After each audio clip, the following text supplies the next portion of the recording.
Assalamualaikum warahmatullahi wabarakatuh. Perkenalkan, nama saya Muhammad Gede Vespa dengan NIM 2411606027. Di sini saya akan mempresentasikan sebuah materi PPT UTS kemarin, di mana ini berjudul tentang ilmu Al-Quran tafsir, nasak dan mansukh. Nah, sebelumnya pada kesempatan ini saya itu akan membahas salah satu cabang penting dalam ulumul Quran, yaitu nasak dan mansukh. Materi ini itu sangat penting karena berkaitan dengan bagaimana Allah Subhanahu wa taala ini menetapkan hukum-hukum dalam Islam secara bertahap. Dengan memahami nasak dan mansukh, kita itu dapat mengetahui alasan mengapa ada beberapa ketentuan hukum yang berubah ataupun diganti selama masa turunnya wahyu. Pemahaman ini juga membantu kita itu menghindari kesalahan dan menafsirkan ayat-ayat Al-Quran, khususnya yang berkaitan dengan hukum syariat. Nah, nasak dan mansukh ini itu sendiri, nasak dan mansukh ini merupakan bagian dari kajian ilmu Al-Quran yang memiliki hubungan erat dengan usul fikih. Konsep ini itu menjelaskan bahwa Allah Subhanahu wa taala itu menurunkan hukum-hukum Islam itu secara bertahap sesuai dengan kondisi umat pada saat itu. Beberapa hukum yang berlaku pada awal masa Islam kemudian diganti dengan hukum lain yang lebih sesuai dengan perkembangan dan kesiapan umat. Hal ini tuh menunjukkan bahwa syariat Islam ini tidak diturunkan sekaligus, melainkan melalui proses pendidikan yang berkelanjutan. Allah Subhanahu wa taala memahami kemampuan manusia itu sehingga hukum-hukum Islam itu diturunkan secara perlahan agar mudah diterima dan diamalkan. Lalu di sini kita akan mempelajari lebih dalam sendiri, yaitu definisinya sendiri.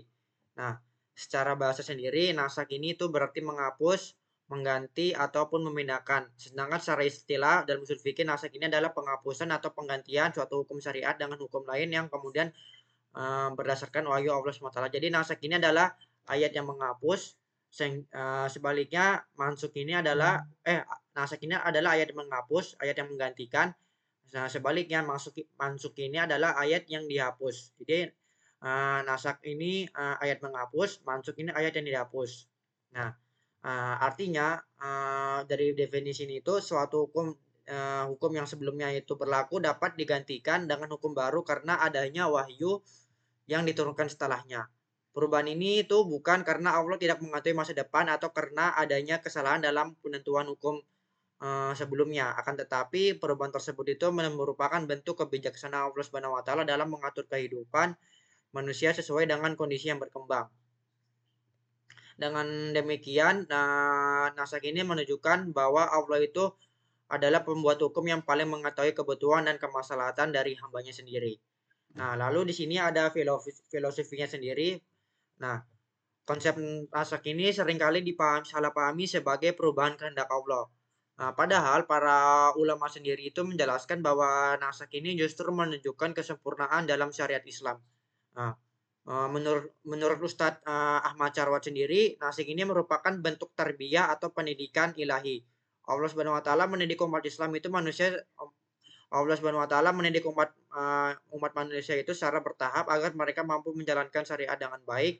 Sebagai contoh, larangan meminum khamar tidak turun sebagai contoh larangan meminum khamar itu tidak turun sekaligus. Nah, dalam pengharaman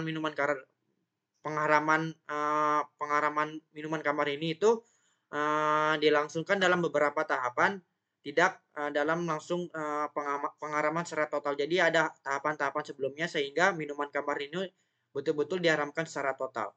Nah, proses ini itu menunjukkan kasih sayang Allah kepada manusia jika semua hukum itu diturunkan sekaligus dalam bentuk yang berat.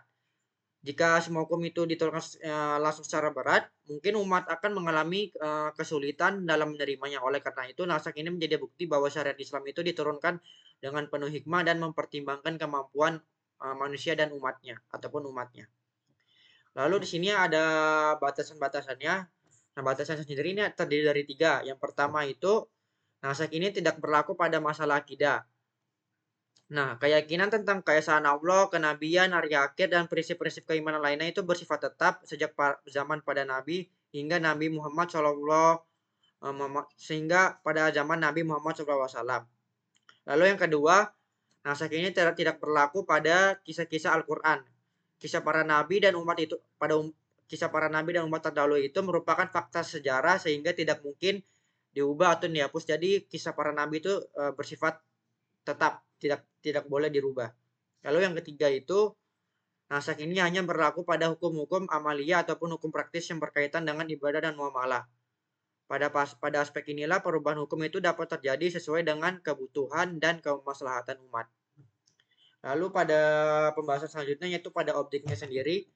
Nah, objek utama dari naskah sendiri ini adalah hukum-hukum praktis yang berkaitan dengan kehidupan manusia sehari-hari. Hukum tersebut itu mencakup bidang ibadah seperti salat, puasa, dan zakat, maupun bidang muamalah lainnya seperti transaksi ekonomi, pernikahan, dan hukum-hukum sosial lainnya. Allah Subhanahu wa taala juga memiliki hak prerogatif untuk menetapkan, mengubah atau mengganti suatu hukum sesuai dengan kebutuhan umat. Setiap perubahan hukum itu memiliki tujuan yang jelas, yaitu memberikan kemudahan, mengurangi kesulitan, dan dapat menciptakan kemaslahatan.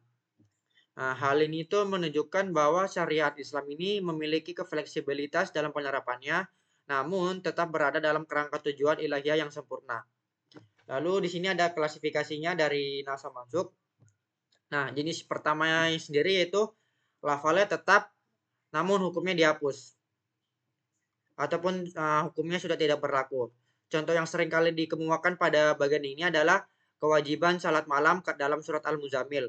Pada awal dakwah Islam sendiri, umat Islam itu diwajibkan melaksanakan salat malam untuk memperkuat keimanan dan ketahanan spiritual mereka. Namun setelah kondisi umat menjadi lebih kuat dan stabil, Allah Subhanahu wa taala ini menurunkan ayat yang memberikan keringanan. Akibatnya, salat malam itu tidak menjadi wajib lagi tetapi berubah menjadi ibadah yang sunnah. Nah, lalu yang kedua ini ada yaitu lafalnya dihapus namun hukumnya itu tetap masih berlaku ataupun tetap. Nah,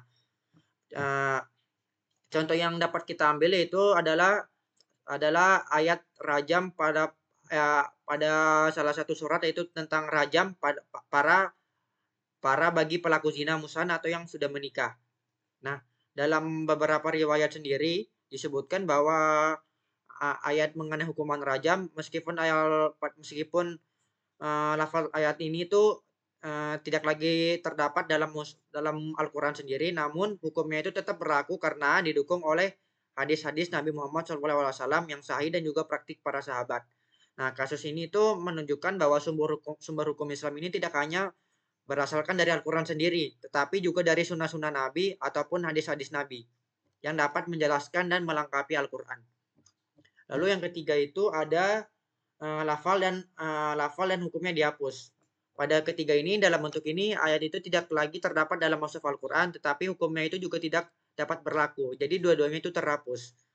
Bentuk dari ini sendiri itu jarang ditemukan dibandingkan dua klasifikasi jenis sebelumnya. Meski demikian, para ulama itu tetap mengakui keberadaannya sebagai bagian dari kajian ulumul Quran. Penghapusan tersebut menunjukkan bahwa Allah SWT ini dapat mengganti suatu ketentuan dengan ketentuan yang lain lebih sesuai dengan kondisi umat pada masa tertentu.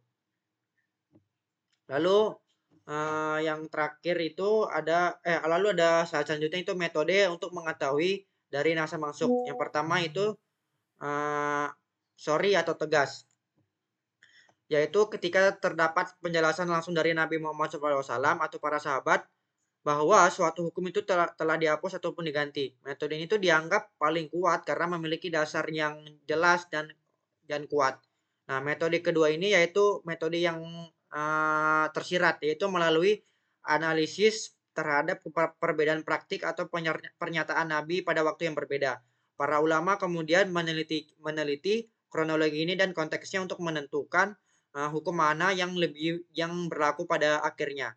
Nah, karena metode ini memerlukan analisis yang mendalam, dibutuhkan penguasaan ilmu hadis, tafsir dan usul yang lebih jelas dan lebih dalam lagi agar tidak terjadi kesalahan dalam menetapkan naskah dan mansukh.